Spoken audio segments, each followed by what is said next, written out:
everybody, and welcome back to another episode of Library of Ruina. Where in the last episode got real heavy because we experienced Love Town. Which, for what it's worth, a couple of things I wanted to say about that before, moving on.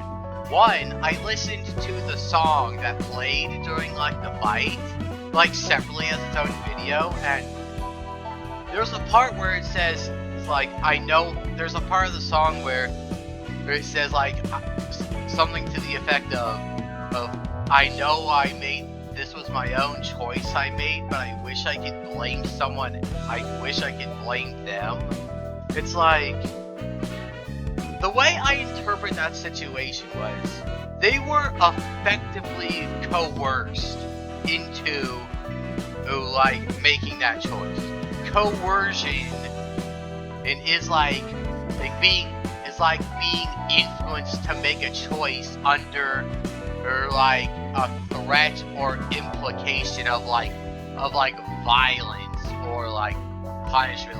If someone intimidates you or threatens you into making a certain choice, you start doing a certain thing, that's coercion. And the way I see it, that situation in that Tommy and Mary were put into was effectively coercion, considering their choices were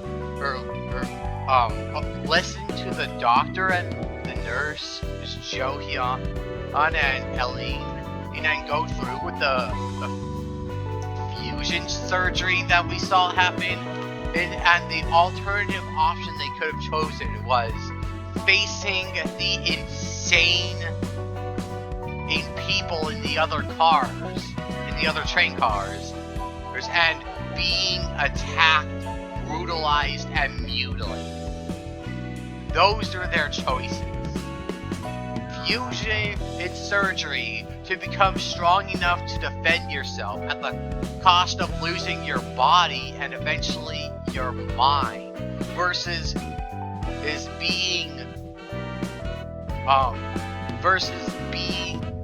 basically throwing yourself at violently insane lunatics to be brutalized and mutilated. Those are their choices. I consider that coercion.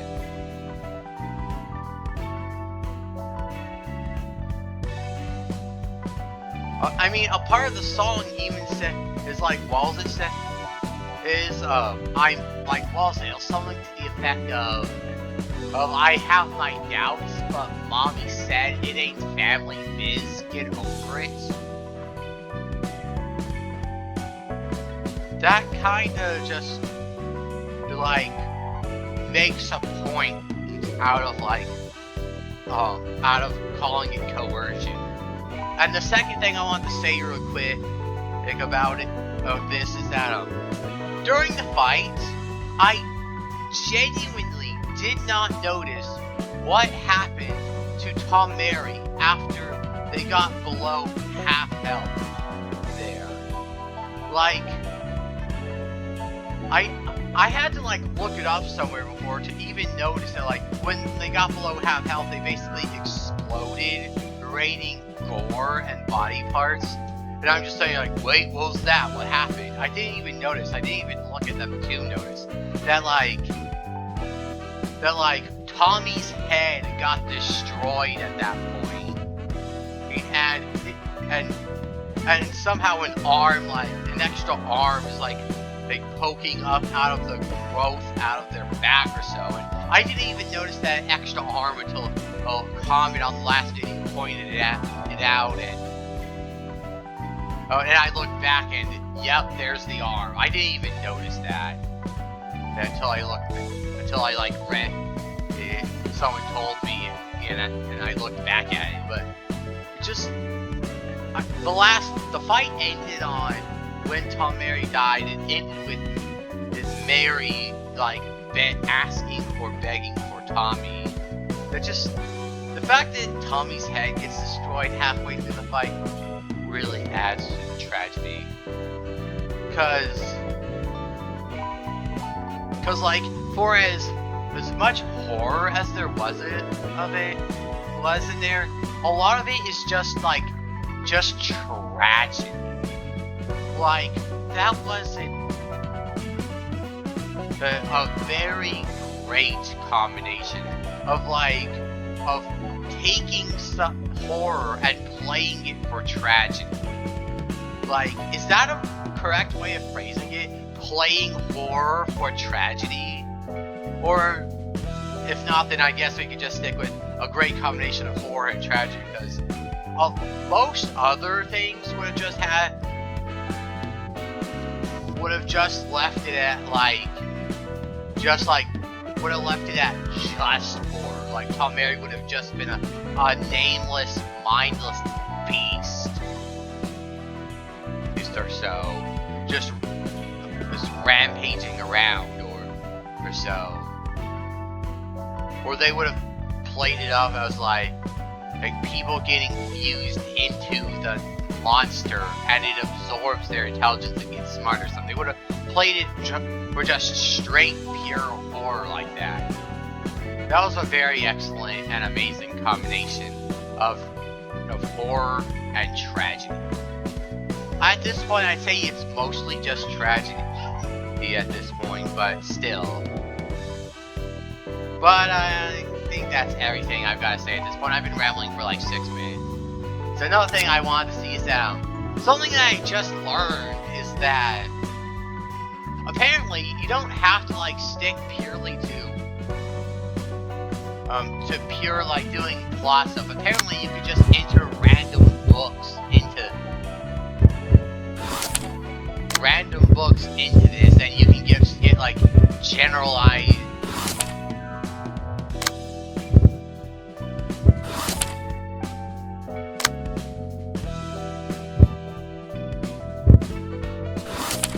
You can just enter random books into this to send an invitation,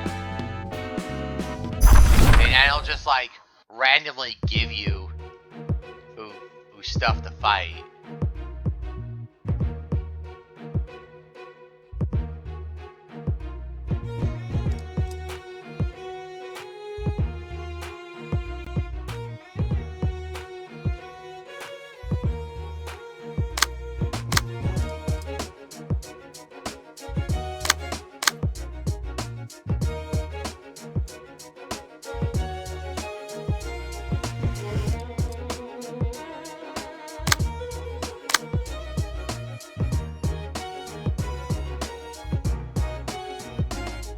Wait, hold on, I want.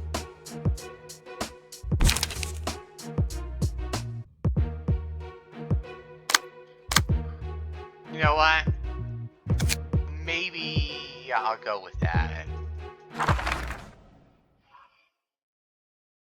So yeah, thanks for telling me about this. I never would have guessed that this was even a thing, and I never would have guessed that this was even a thing if I wasn't told, so thanks for letting me know.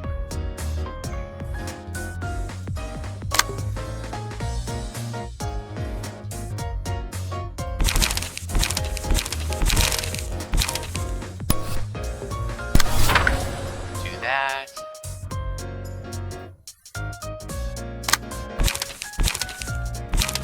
Okay.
You know what? Just screw out that.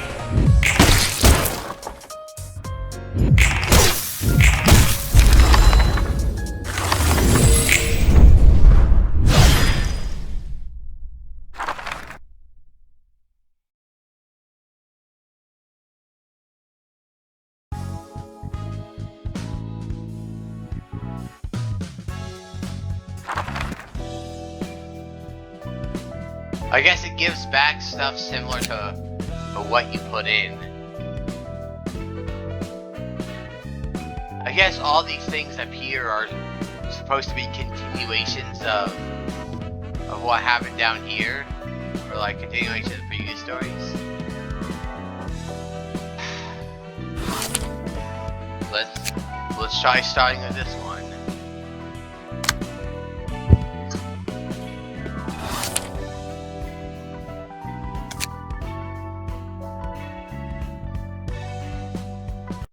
I mean, it's already heavy. If I didn't make it any obvious enough in the last episode, I want to reiterate it here. I hate this character.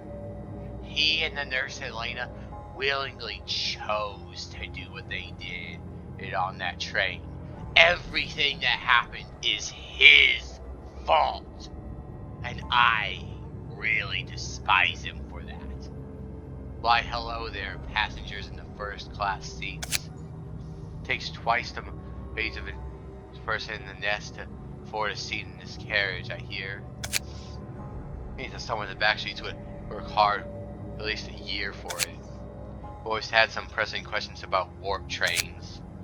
For example, what's the point of first class seats in the trip supposedly only last 10 seconds? I guess it's worth the expense after all.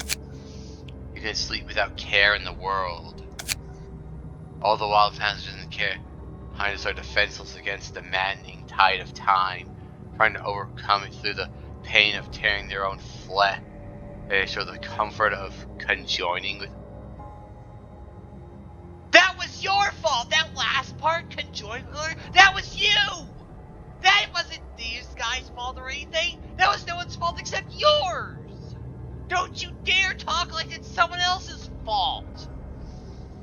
I don't care if the stupid company or whatever is designed their train to be like 10 seconds outside but 2,000 years inside. You still did that to them!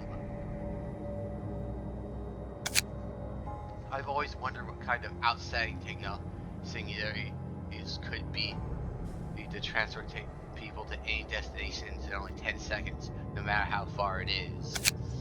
And now I get the gist of it after seeing how trains been going for about 2,000 years.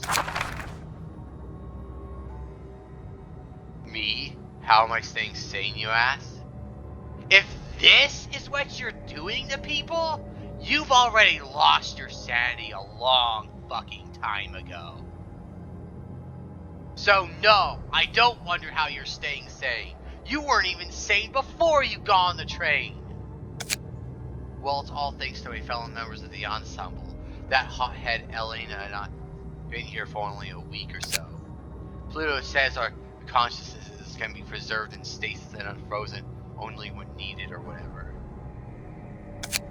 He says it's magical, and well, I've got no choice but to trust him. He's my co-worker now, all things considered. In any case, I pity the fools taking this train. So what? People in the first class or so just sit in stasis, are put into stasis pods, so while the rest of the train has to basically live through 2,000 years of being trapped on the train from the 2,000 years from the inside, the people in first class basically just put in stasis pods and sleep through it all.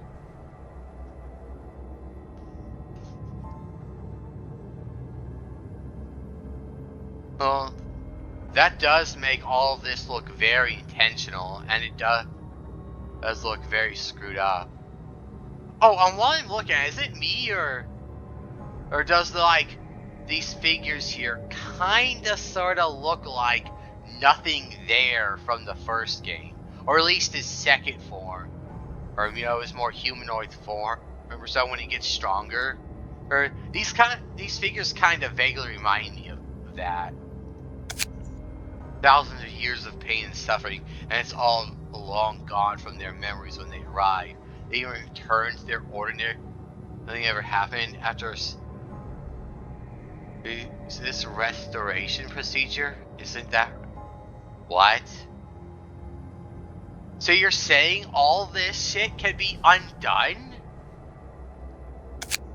Wow, warp trains are awesome. It's kind of expensive, but I can such a short time. It's a wonderful world. We go anywhere in the blink of an eye. Uttering such remarks, they'll blink city life, completely forgetting the health that took place on this train.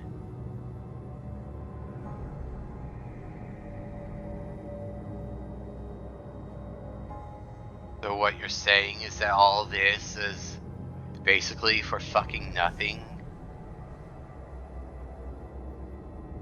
They have to suffer like this for 2,000 years, and then just it gets undone in the snap of a finger, the blink of an eye, and it hocus pocus as it never happened?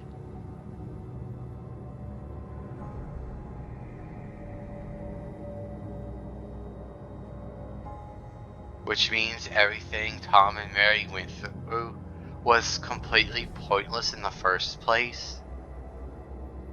And that we've effectively killed them as the monster or creature they eventually became?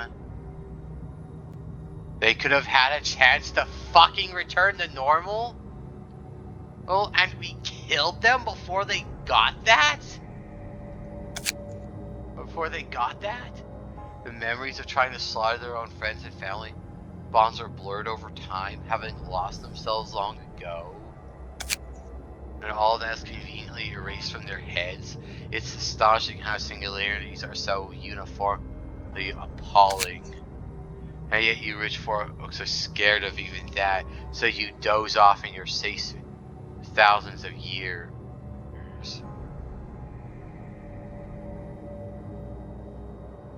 You know what, Ehyon? You can go fuck yourself right off.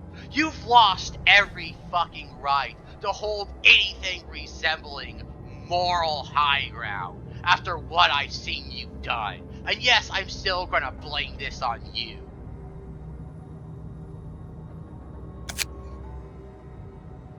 The people may have been killing and mutilating each other, but it was freaking you that put them back together into these monstrosities. Putting them back together as these monstrosities. That was still on you. You must have heard a word of advice from some acquaintance of yours. That you've been much better off taking first-class seats or some rare the truth behind warp trains, perhaps. That'd be ironic in its own right, so as to take this train knowing what would happen. And in case a certain foolhardy individual should believe this train is broken or malfunctional, it's not defective. The train is operating as intended.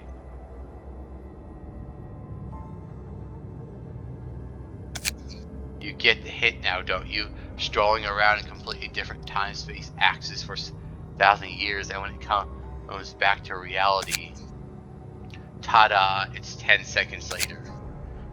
Taking long roundabouts through time, reduced to 10 seconds in real life. Sounds like a perfect ride for people who are in a hurry, doesn't it? What is your real life, though? The one you were living for decades, or the one you've been trapped in for thousands of years? If you lost your memories and returned to your ordinary life, would it be a blessing or a curse?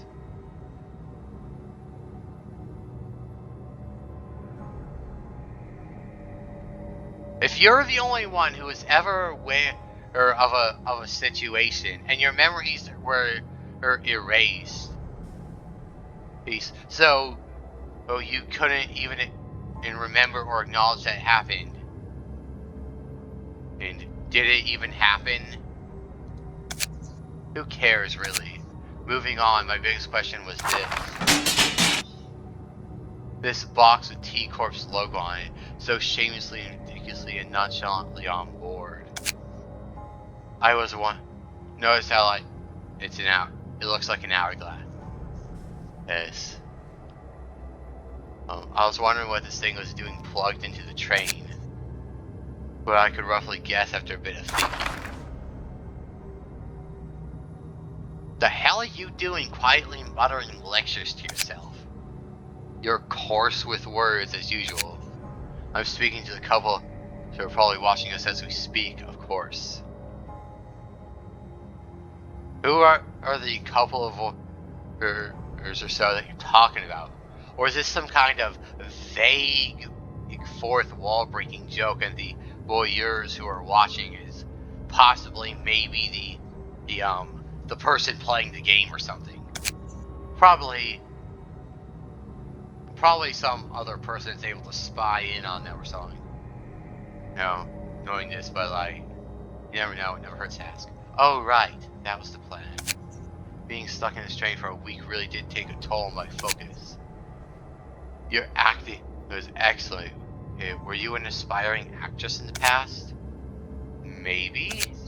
Anyway, just carry on with what you're doing. How cold. It seems that the sky's fluky almost expired now. Shall we get started, wealthy fellows? What the hell? The Puppeteer? I have no hard feelings for my average commoners back there, but you make me upset if I'm being honest. And you make me upset! Okay.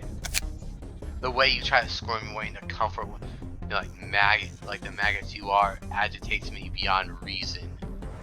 Again, I reiterate, if the Puppeteer, it looks like the Puppeteer and Jaehyun are one and the same person, if I'm interpreting this correctly or something, like, as if there's like room for interpretation.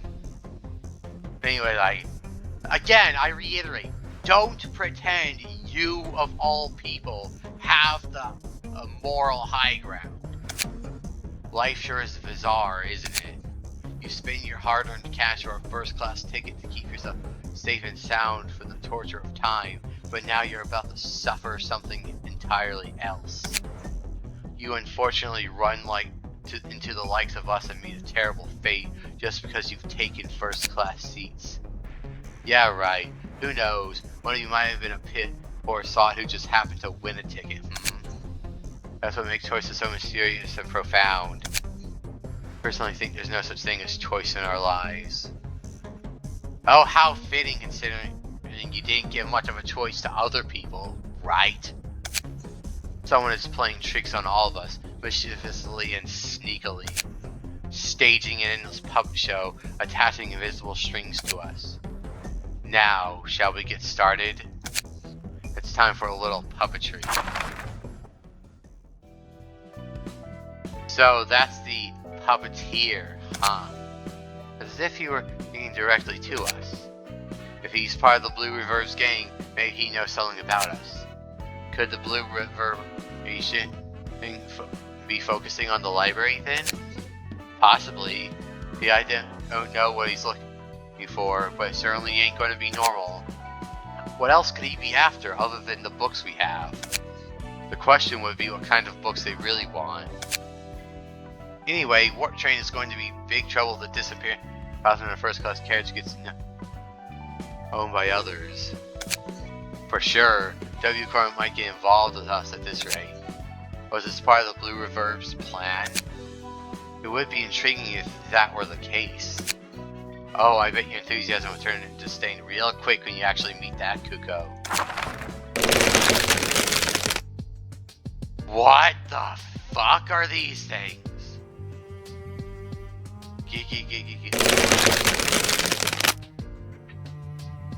I really dislike that creaking noise that they are making. Guests who cannot speak. Still, you managed to come to the library through the invitation. That means you must have some sort of consciousness, no?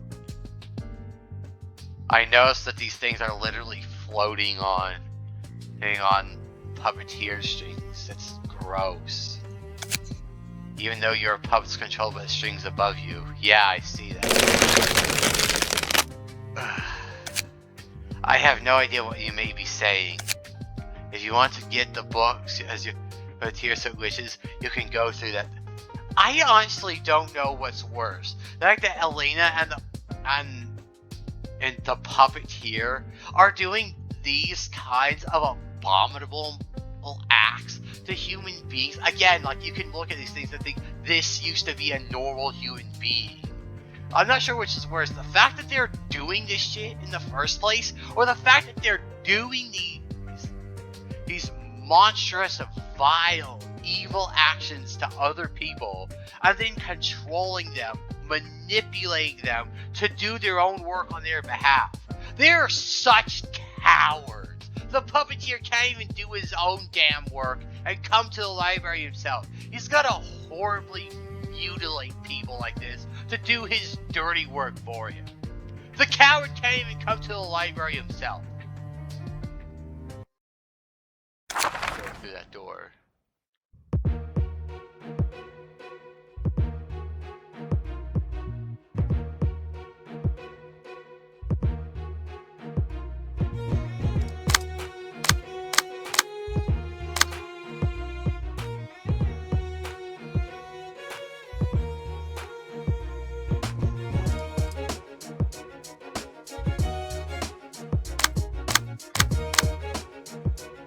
So it looks like they're all weak too.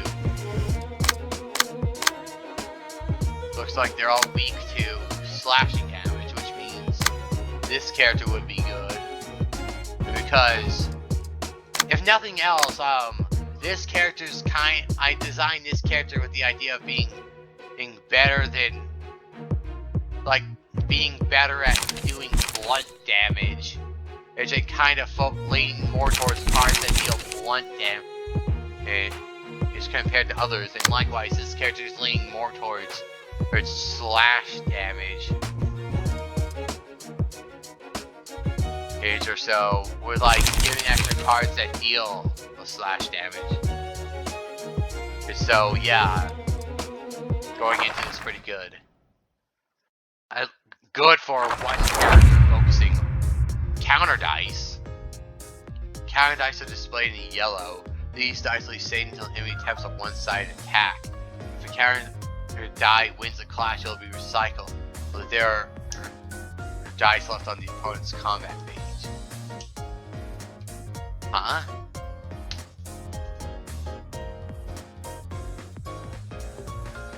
So those cards aren't used until they attack someone who's on one side, as opposed to what, versus a clash? That's probably what they mean. If Kevin I wins in a clash, it'll be recycled if there are dice left on it.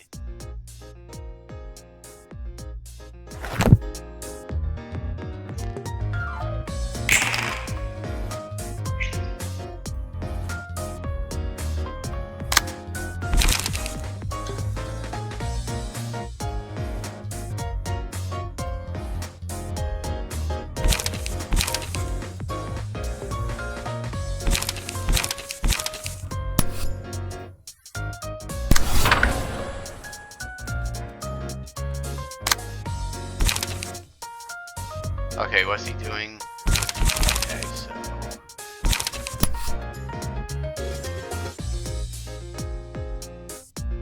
Actually...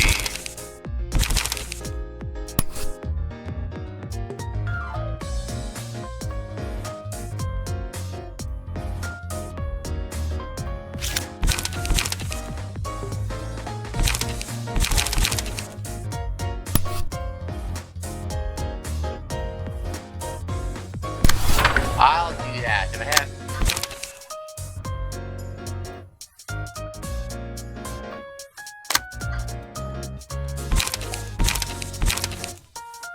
Okay, you're doing that, you're doing that. The same thing.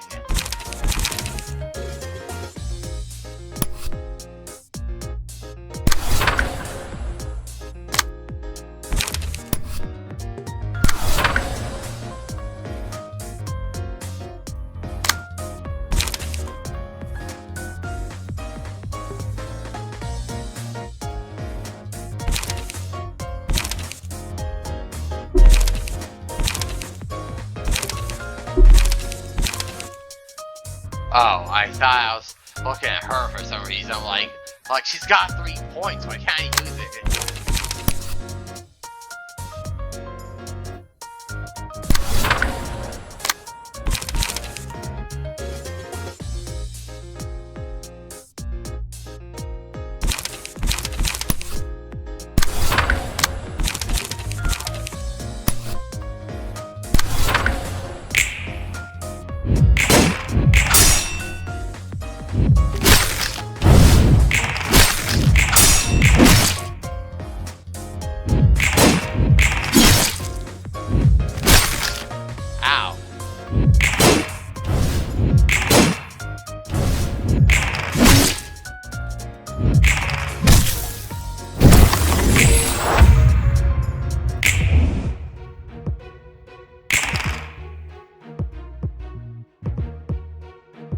That gets old real quick when like multiple enemies are attacking like the same one character.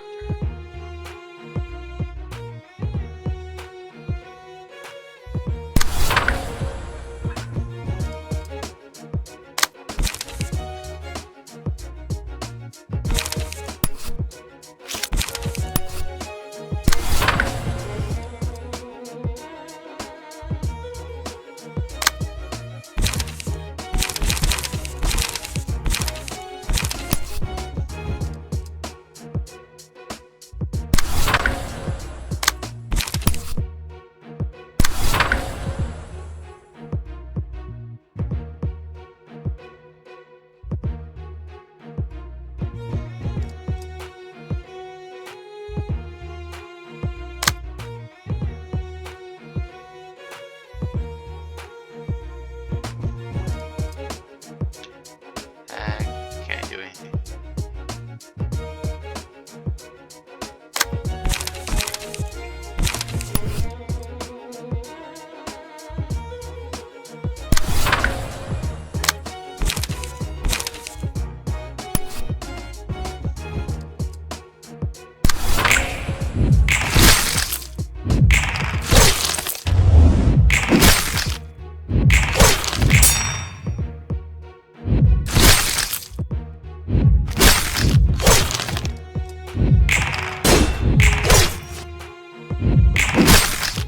Oh my god, why does he keep overpowering me?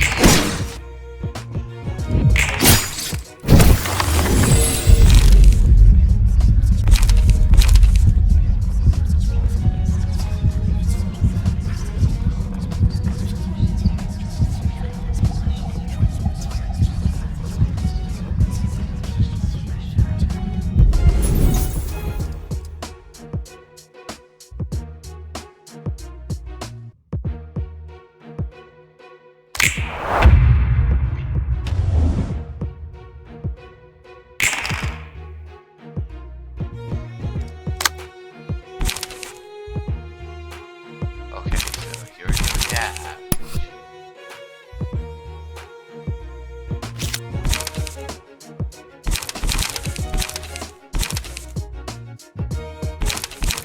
Okay, so I basically need to counter the first 2 attacks.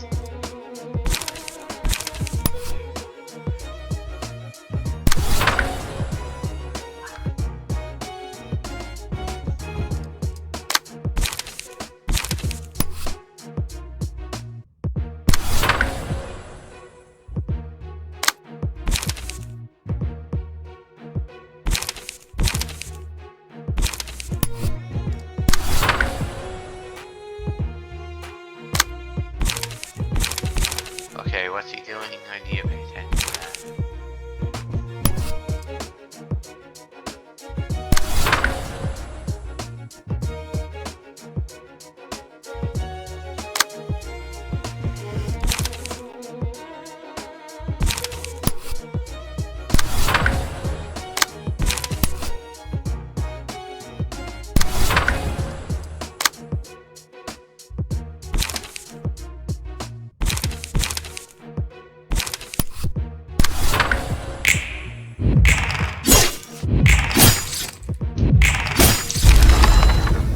Gotcha.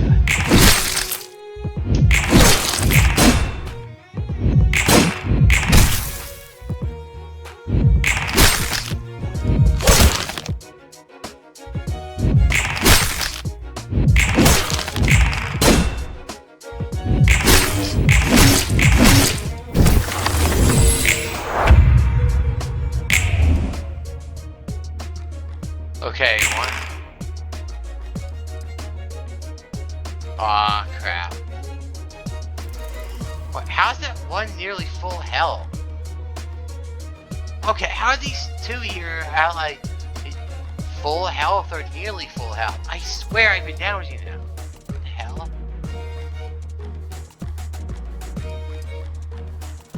Oh shit, I lost the library myself. Oh, I'm blocked. I thought I had 5 for a moment. I thought I lost one.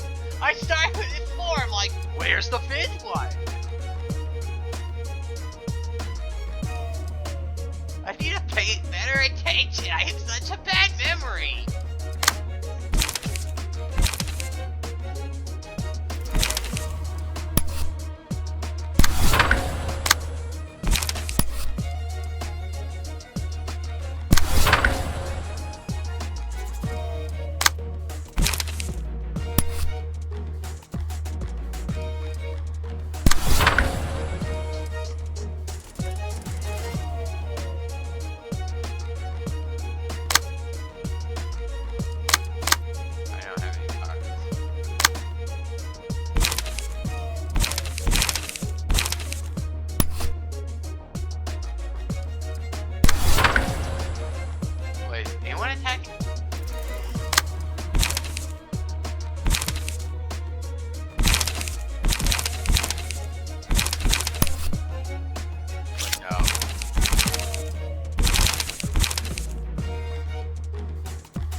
Oh, that's bullshit.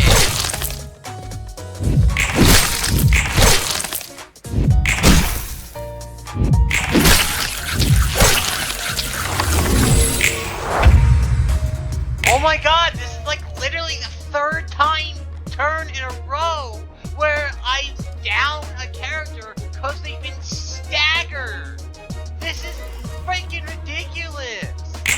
How much damn stagger damage do these enemies deal? This is beyond ridiculous.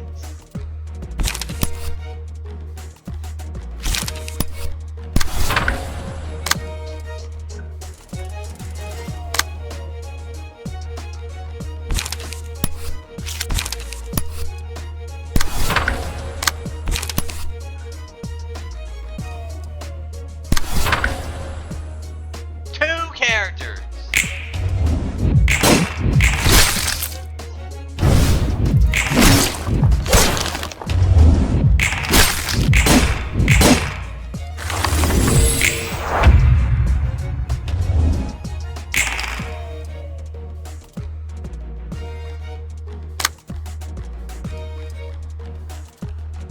Are you kidding me?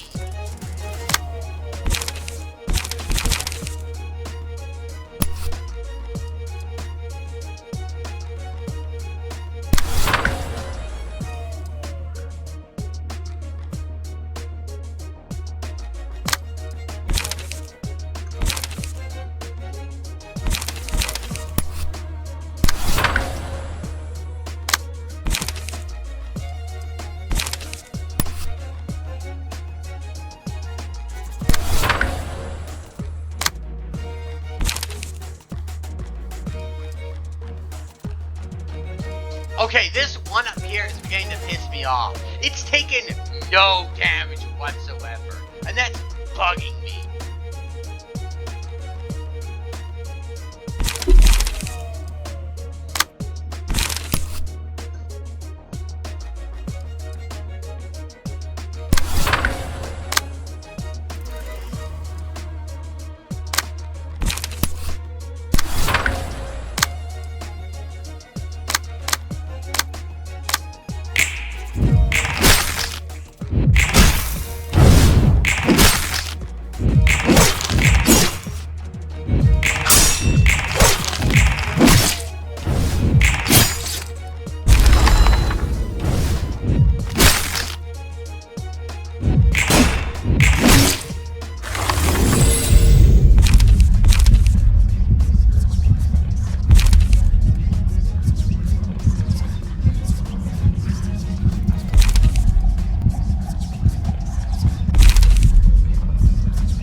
Because if I have to fight more than that, I'm boned.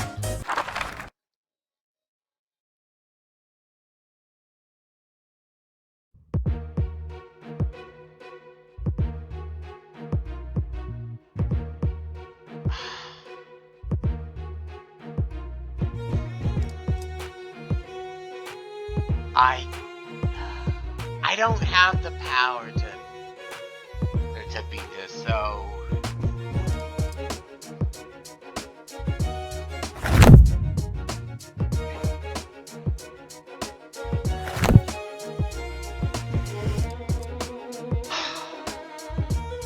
The first battle was a big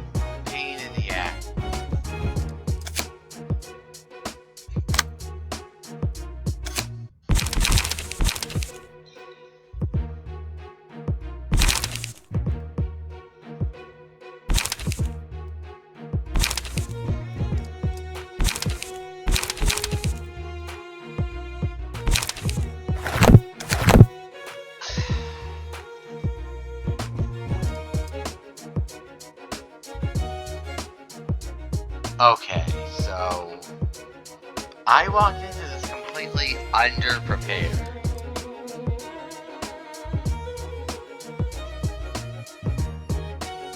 I need to... Okay, so here's my plan. I'm going to cut the video here. I'm going to... Okay, so I'm basically already lost. There's no way. I was so used to this group of people being able to handle everything that I've got complacent, and now here the enemies are at my doorstep, kicking my ass, and I'm thoroughly unprepared. That's on me. So, here's what I'm gonna do. I'm gonna have to forfeit this match because I'd rather not waste time and just forfeit now rather than try to throw myself at this and just have the game kick my ass. Just, if nothing else, I'm at least going to save the time and forfeit now, instead of giving the game the satisfaction of just completely kicking my ass all the way. I'm going to forfeit here and quit back to the main menu. I'm going to completely reorganize. I'm going to completely reorganize my guys in my little setup to better improve them. Or so that they can handle the fights better, including gearing other groups up so I have backup to fall on in case I get my ass kicked like these guys did. I'm going to do all of that off screen so that when I come back or so, we'll already. And I'm going to do the first part of the fight off screen, so that by the time the video comes back, we'll already be at like the second part. Everything we'll be back here at the second part, ready to pick up where we're going to leave off in a second, and I'll show off my loadout for what it's worth.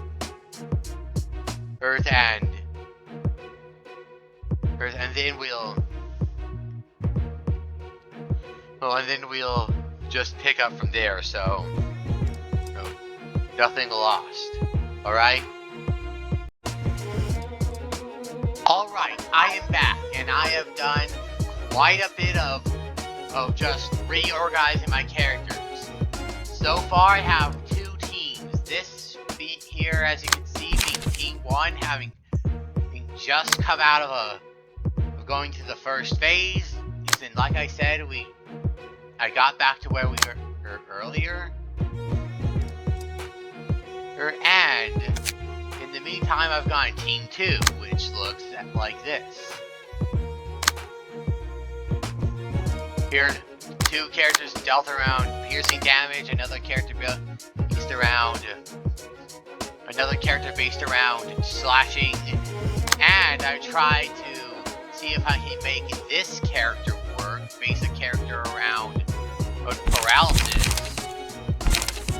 Because I just want to... I want to see if I was able to play with that character. But I want to see how far we can go with the current team, which is what we got here. Such a shame this character's almost dead, like, came about with like 2 or 3 hit points.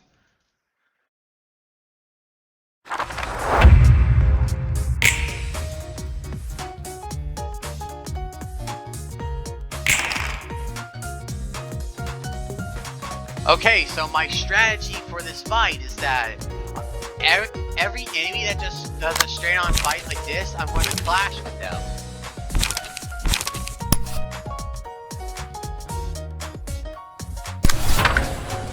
Just like counter every attempt at clashing as reasonably possible, although it gets like increasingly frustrating when multiple enemies keep ganging up on one individual person like this, making it impossible to perfectly clash with everyone.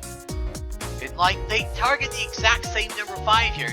They can't have it like one person targets the 6 and the other targets the 5. They both target the 5. So no matter which person I choose to counter,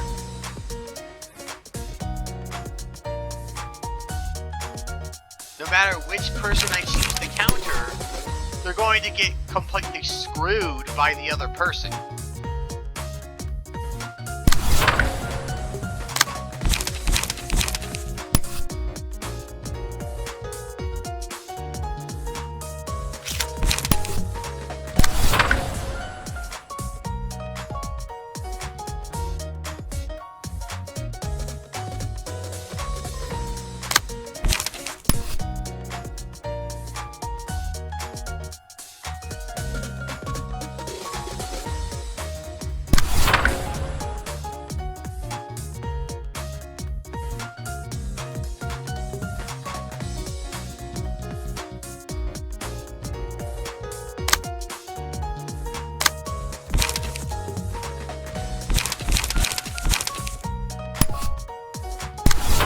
But my main strategy is that any extra spare dice that I have left over, like these two, I'm going to go to the best of my ability to just use the spare dice to gang up on one particular enemy until I kill that enemy, and then I just move on to the next one.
Targeting that one, so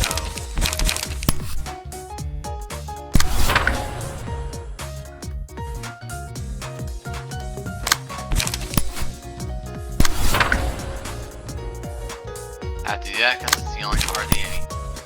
And then see if I can redirect the damage there.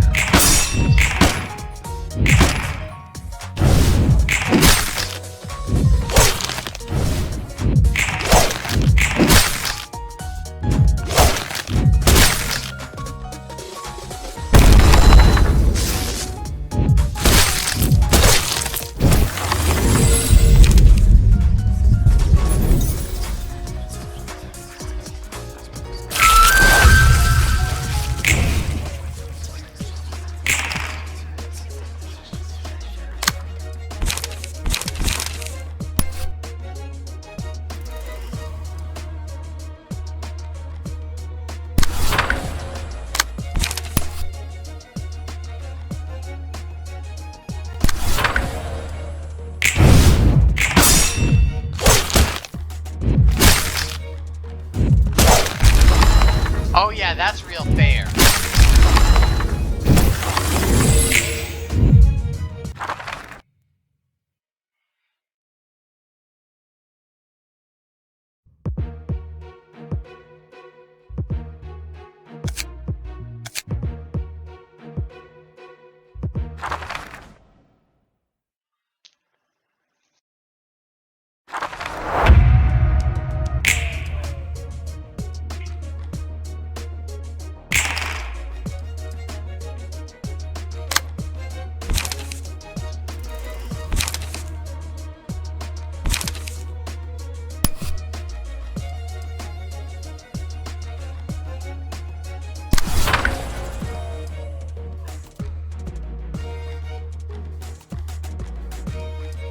Yeah, that's exactly what I mean. Like, literally 3 different enemies targeting this one guy. How is that fair? Like, there's just some case where you can't build a strategy out of the entire enemy group ganging up on one character. You can't strategize around that.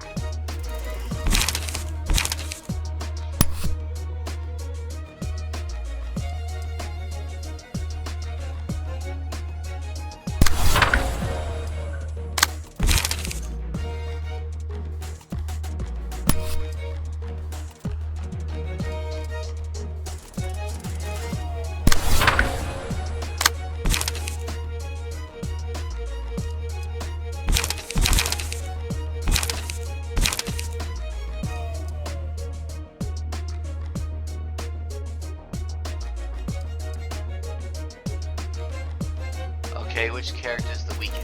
This character.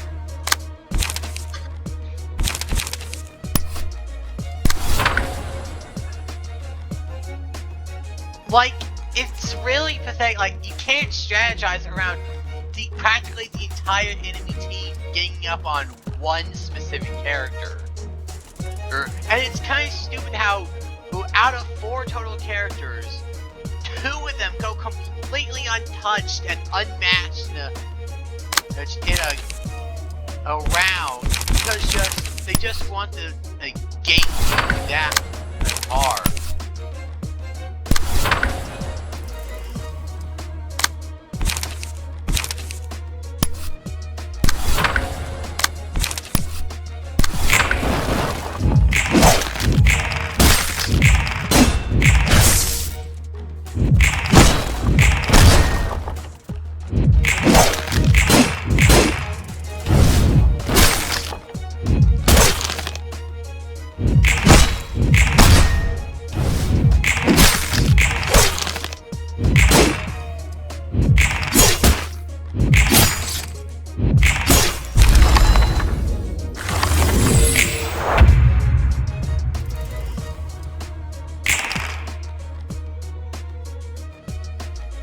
See, this is exactly what I mean. How do you just fight this?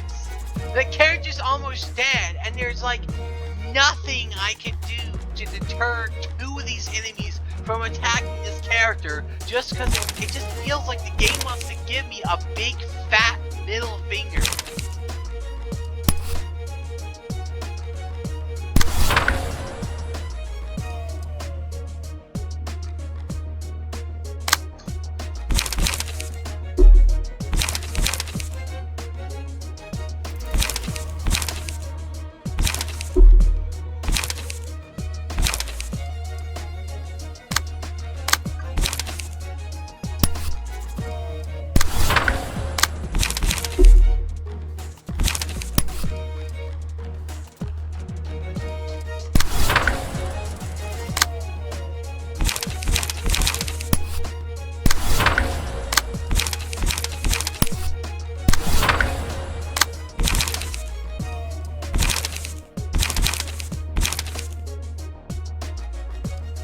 I can only use one card or here or on this character regardless of what I do, because even if I choose I can't choose any of the 3s or the 4, and if I choose 1, I can't do anything else, so.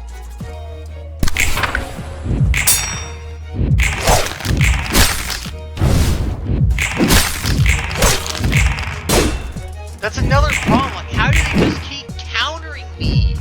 Like, no matter what I do, they just always beating me. Like, how are they manipulating their dice?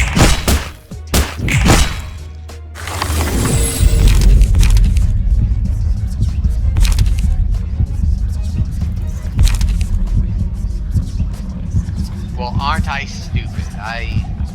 Two of the characters set up for dealing piercing damage on a level that has an abnormality that rewards blunt damage.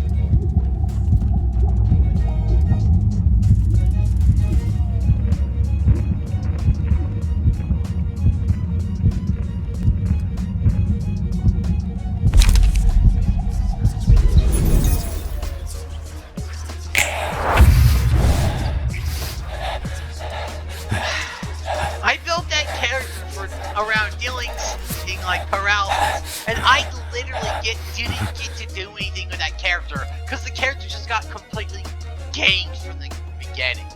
Just literally the entire enemy team ganging up on one character. Like, how is that fair?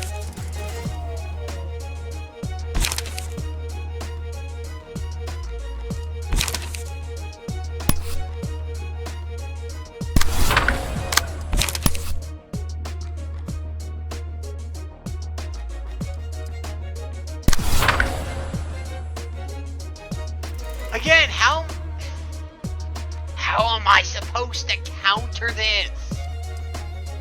How do you counter literally the entire enemy team ganging up on you?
Now they're starting to get ratio.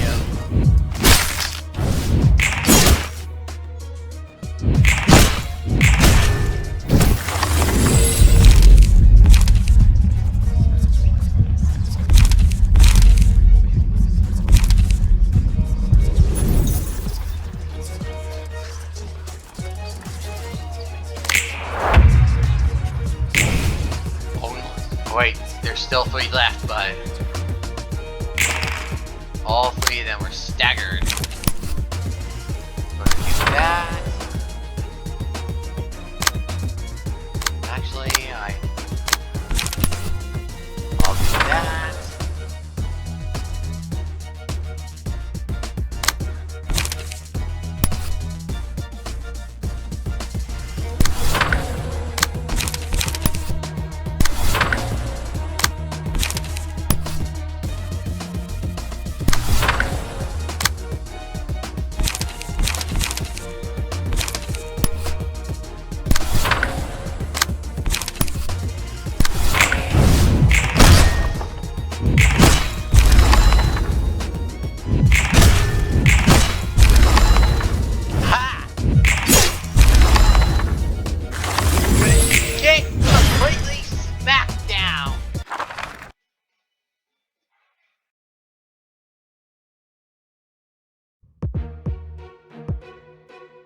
Whoa, what the?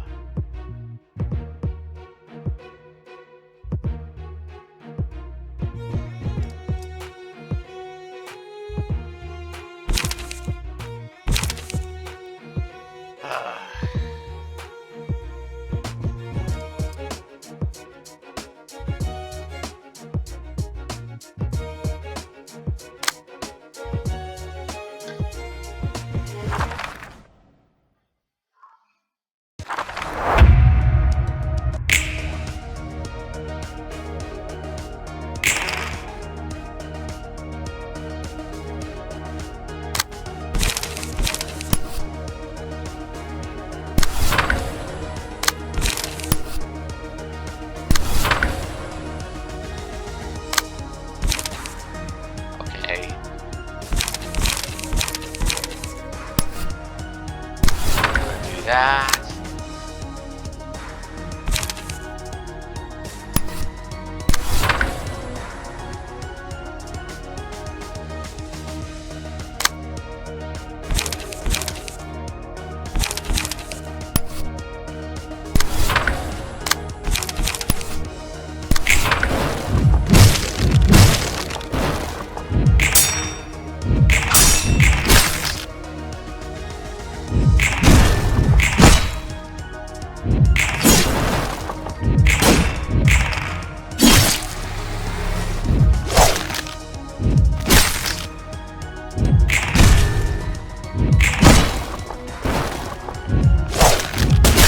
Why isn't she attacking?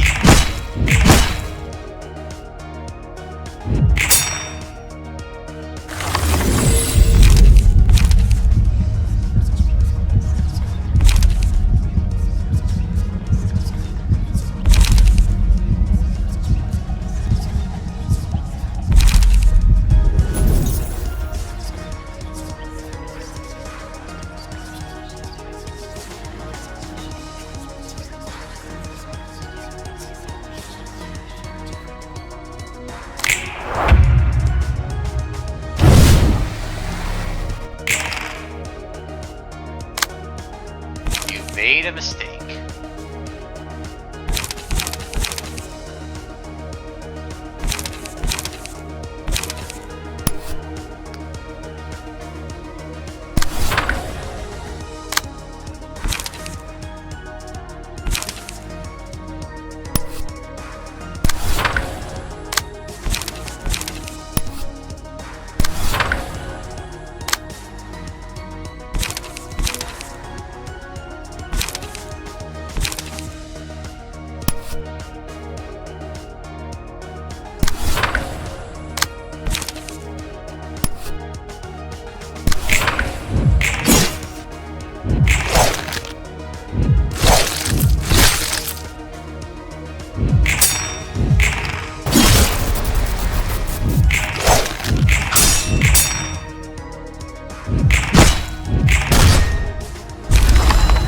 Alright, we got the tough enemy out of the way, so hopefully things will go smoother up here.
encountering this.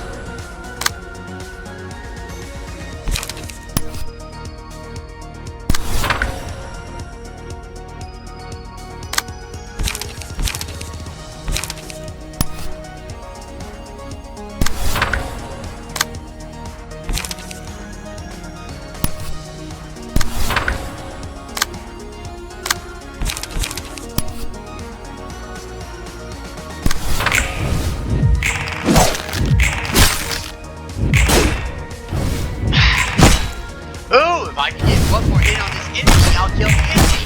Proceed to do literally no damage on the enemy.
For the reception of puppets.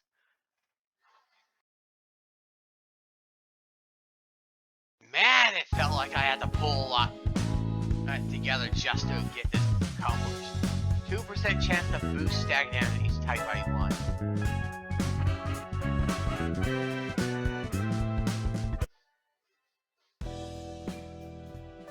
1. Those puppets were conscious somehow, right? They appeared so. We could resolve books from them too. Although they didn't have control over their bodies, they still seemed to carry minds of their own. And they had to witness their own bodies being tugged along by strings while their senses and feelings were attacked. Does that mean? Yes, the puppeteer is a distortion. And those puppets were its byproducts. I've seen several abnormalities that could create underlings for themselves, so I can understand this to be a similar case. Poor folks, working their asses off only to be treated like dolls. I could understand their feelings as well. After all, I used to be a puppet myself. Can those puppets be freed though? Killing the puppeteer may free them from attached strings, they would remain ragged dolls. I must wonder if they'd still want to live in that form. Yeah, fair point. Knew it couldn't be that simple. Fair enough. That felt like a lot. I'm going to cut it here. Thank you so much for watching. This has been in Library of Ruina. Oh, and just I think I spent like over an hour like just playing around with the characters, trying to set them up or so. Oh, and it felt like I spent a lot of time on this. But thank you anyway for watching. The comments are always appreciated down below. Oh, and until next time, I will see you guys around. Okay, so I'm just tagging this on. I don't know where I'm going to place this at the beginning or end of the video, but the point is I just wanted to tag this on it. This is post-production after I just made the episode. I just realized my last episode got content ID claimed. Not a copyright strike on my channel, don't worry. But I just noticed my last video got content claimed because it's the little song that played in the boss fight in the last episode. Oh, got my content, got that video like claimed by the system. The only effect it supposedly has is that the video is not can't be monetized anymore, which, for all intents and purposes, has literally no effect on my channel or anything, because I'm not making money off of these videos anyway. Not that that was the intention or point, but still, I was on my way to upload the video. Oh, when I noticed the last episode got claimed because of the song, because the part of the song video where I realized the music was playing at all, and I shut up for a few minutes to try and listen to the song during the game. That's what got me. Like, I think it was like the 56-minute mark to the 59-minute mark or so. On that part, it got is what got the video. So yeah, like I said, it has no effect on the video, no effect on the channel. I'm not struck or anything. It's just weird how I start this video where one of the things I talk about is the song, and I just now saw that the song is what got my video claimed. Kind of weird, but again, no effect on anything. I just thought that was funny to share. Thanks again for watching the video. Comments are always appreciated, and until next time.